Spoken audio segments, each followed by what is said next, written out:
Hey guys, it's Julian, and today I'm super excited to be showing you the much requested how to make techno like Cosmic Boys. As usual, you can get the project file and samples and MIDI and presets and all that stuff from this video in the description, and if you're a patron on my Patreon, check there because it's already available. Yeah, let's get started. This loop here in the intro, we're at 126 BPM, a little bit slower for techno, but definitely with this more kind of like cosmic melodic style, it definitely helps because it gives a little bit more space between the notes. And the first sound that we have here is the lead, which sounds like this.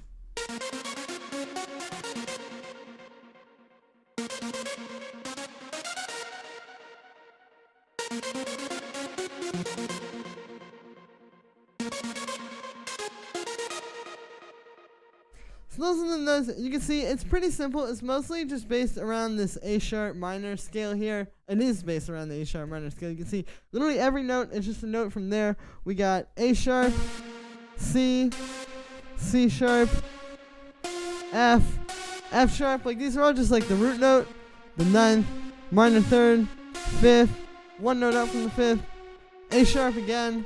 Like you can see, it's all just from that scale, and then it's just about playing with the octaves and kind of getting it a bit creative with it.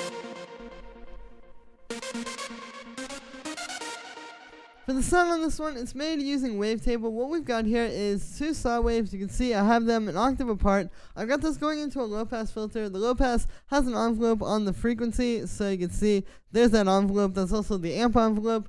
The only other thing I have inside a wavetable here is the unison. You can see I have this on the beautiful noise settings, so this is a really great way to get like a cooler kind of super saw sound. If I set this on the classic setting, you can hear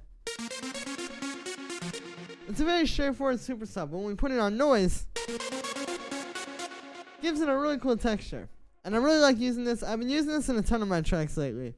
And yeah, after that we just got a bit of chorus, kind of spreads it out. Helps with the unison kind of sound, you know, the big super saw vibes. Then we have this redux. Here's without this. And then with it, so you can hear it's very subtle. It's just giving a little bit more crunch on top. Like with that noise setting on the unison, if I turn this off, you can hear it's already pretty crunchy sounding. This just adds a little bit more to that. After that, we have this echo, just doing dotted eighth notes, as well as this reverb. These are both adding space to the sound. You can hear the delay a lot more, but if I turn the reverb off, you can immediately tell. So the reverb is important just as much as the echo. Then after that, we just have a bit of drum bus. This is really fattening the sound up. This helps to really bring up the echo and the reverb as well. Like, it just brings them out a lot more and makes the whole thing feel a lot more like even in volume. You're not like without this you can hear the delay and reverb just aren't as present as the lead synth, and it's also not as fat.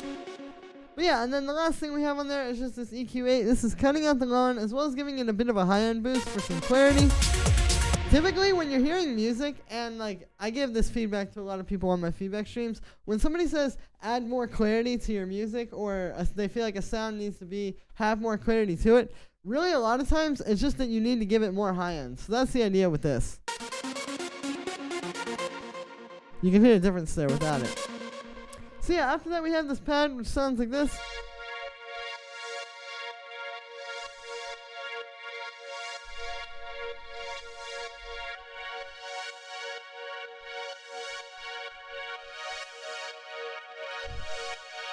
This is a pretty standard sort of cosmic techno style pad. Typically though, with a lot of techno tracks, you would really only have something like this in the break, right? Like this would be the break, and then you would still have the lead maybe in the drop or in like the main driving part, but you wouldn't necessarily want to have this super melodic pad over top of the main part. The difference with this style is you do. So this is just playing with everything else, and you can hear it's more adding like some extra musical flavor to the background of the track. Like it's not super in your face like the lead or like these stabs or even the percussion, but it's just adding that extra little bit of musical context and kind of like giving it more feeling in a way that you don't get with just the lead and the stabs. If I turn this off, you can hear it's very driving and hard, but that pad just adds so much in terms of musicality, which is really a big focus with the style. So here are the notes. It's really simple. It's just playing an A sharp minor chord. Again, that's the key we're in. And then I've got this here. The fifth just goes up one note, and then it goes down to that D sharp there. Really simple stuff, just kind of like resolves back to the minor chord there. For the sound on this one, it's made using analog. What we have here is we have a saw wave and we have a pulse wave. With the pulse wave, I've got an LFO on the pulse width, so that's just slowly moving that. Right, so it's moving pretty quickly, actually, I should say. But that's just giving the sound a bit of movement. We've also got this detuned a little bit. I believe I already said that. I've got those going into a low-pass filter. The low-pass has an LFO on it. So the LFO is just slowly moving this, really helps to give the sound a lot of movement. If you're going to have a sound like this, you don't want it to just be sitting, stagnant in the background of your track. You want it to be giving it some movement and really moving the track forward to the next part. So that's the idea with this. It just kind of brings the sound to life. We've got the amp envelope set like this, and then we just have a bit of vibrato and a bit of unison to make the sound a bit bigger. And that is it for inside of the synth. After that, I have a bit of chorus, just kind of spreads the sound out. This also helps to kind of put it in the right place in the mix. Like without this, it's very much down the center. Even with that reverb, it's just like kind of in the wrong place. But if you put the chorus on, it kind of pushes it to the back a little bit and makes it fit with everything else. After that, we have a bit of reverb, pretty standard stuff with a pad, just makes it big and kind of washed out. Then we have this drum bus, which is fattening the sound up and making it a lot more full. Here's without it. And then with it. So this just, like I said, really sounds full with this on there. And it does give it a bit of crunch. I kind of like that. It gives it some texture. And then after that, we have an EQ8 cutting out the low end. And then finally, I have this compressor side chaining this to the kick. And what I'm doing is the kick is a rumble kick, as you can see. So it's being side chained to this pre-effects here. So it's just side chaining it to the dry kick without the rumble. And that is it for the pad. Next thing that we have here, these two stabs, which sound like this.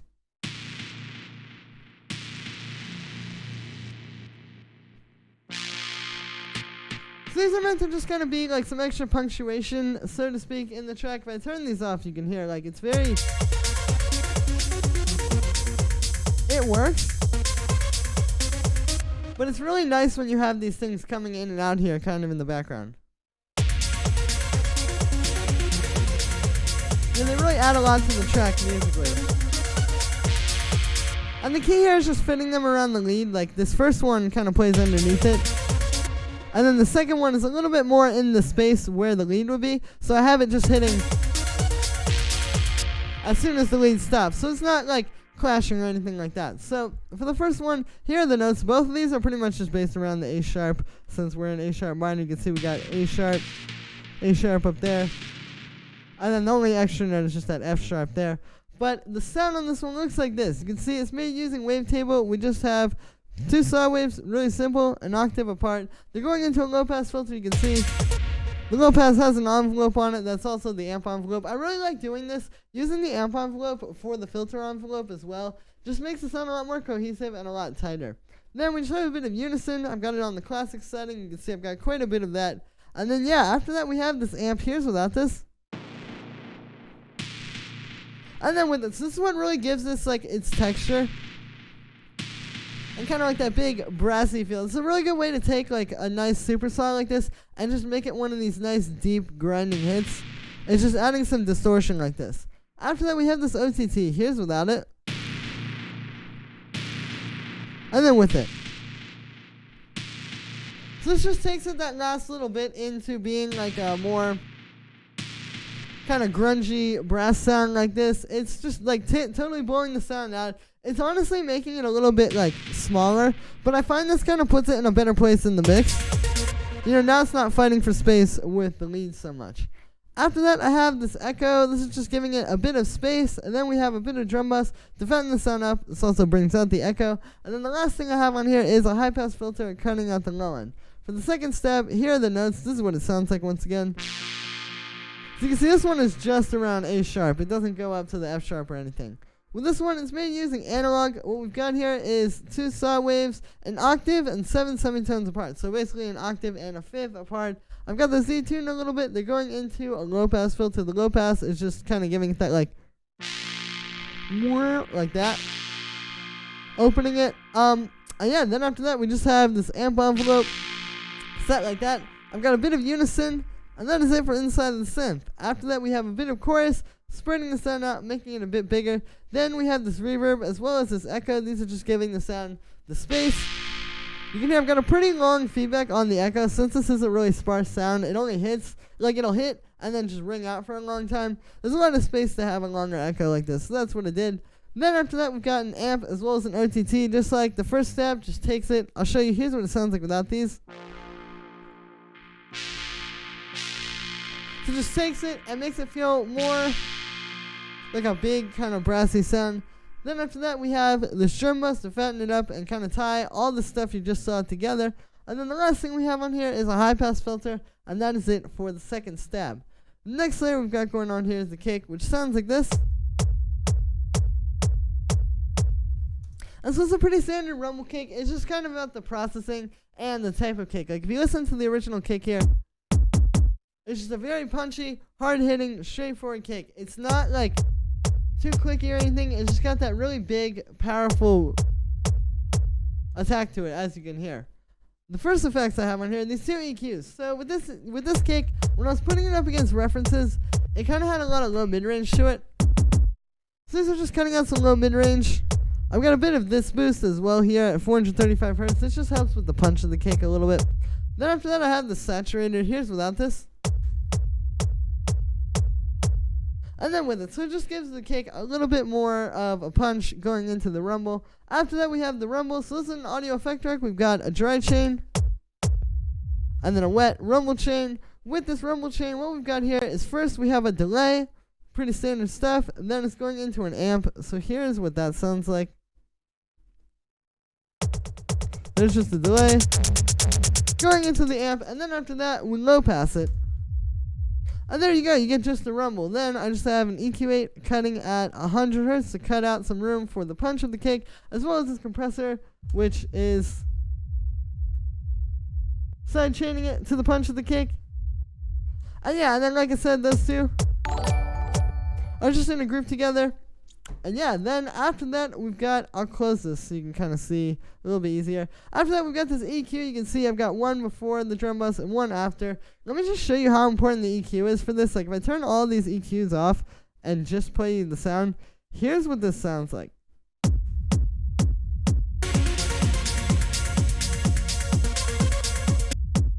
So you can hear it's just not really hitting properly. Like it doesn't sound right. The EQ is really important because the way you make a techno kick fat and the way you make it professional is through saturation and stuff like drum bus, which is going to add a lot of nice stuff. It's going to fatten the sound up, but it's also going to add a little bit of mud and a little bit of that low mid-range that you don't always want. So that's where this EQ comes in. It allows you to use the drum bus and allows you to use the saturation and all these different effects to get the sound you want without the bad artifacts that you get from it. So you can see, yeah, just cutting out the low mid-range with these. Also got a little bit of that mid-range boost there for the punch. And then the only other effect on here is just the drum bus. This just ties the rumble and the kick together. If I turn it off, you can hear it's very clearly two different things. But with it, there you go. And then it also just makes the whole thing a lot punchier and a lot fatter. And yeah, that is it for the kick. Next thing that we have here is this first hi-hat. Pretty standard stuff. This one's more so just about like the type of sample you choose. Just getting something very punchy and hard hitting like this. You don't want like a little soft hi-hat. You want something really with some power and some body to it that will sit on top of the mix like this. And if you want this sample, you can get it in the description, right at the top of the description there on my Bandcamp. Next thing that we have here is this little percussion, which sounds like this. So it's just like a little, yeah, like a little percussion in the background. This doesn't do a whole lot. It's just adding a little bit to the groove. If I turn this off,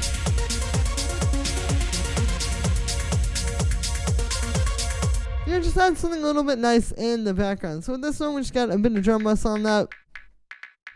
And yeah, after that we have the ride, which sounds like this. Pretty standard stuff, just like a big ride cymbal, got a bit of a high pass on that. And then the last percussion sound we have here is the second hi-hat, which sounds like this.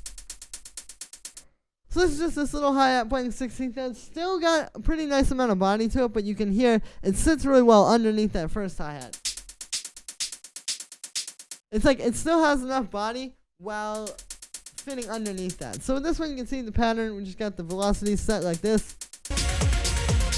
Something a little bit different from just the standard like you would usually have. And yeah, and then I have all that percussion in a group together. This is similar to like what I did with the kick, where we're processing the kick and the rumble together. You know, when you have all these sounds that are kind of in a similar group sonically, you want to process them together in what's called a bus. That's what this group is, because it's going to make them a lot more cohesive and a lot more together and just a lot more punchy as well. Here's without any processing.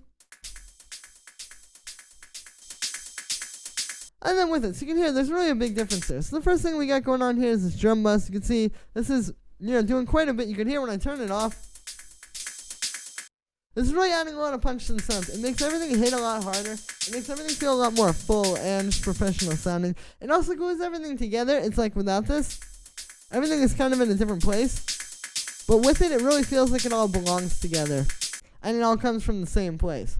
After that, we have this EQ8, just cutting out the low end a bit, just kind of cleaning it up. Sometimes the drum bus can add a bit of low end, as well as boosting the high end a little bit. Here's without this. You can hear why this is important. And then with it, so that's pretty much it for the percussion. It's really simple, but just doing some little things like this can really tie it together. And a lot of times people ask me, like, how do you make your percussion sound like it all comes from the same place? This is how you do that. So with that is it for this one, guys. I hope you enjoyed. As always, make sure to like this video as well as subscribe, and let me know what you think of this video in the comments. Like I said in the beginning, you can get the project file and samples, and MIDI and presets, and all this stuff that I just showed you in this video in the description. And if you're a patron on my Patreon, check there because it's already available. Thank you so much, guys, and I will see you tomorrow with another video.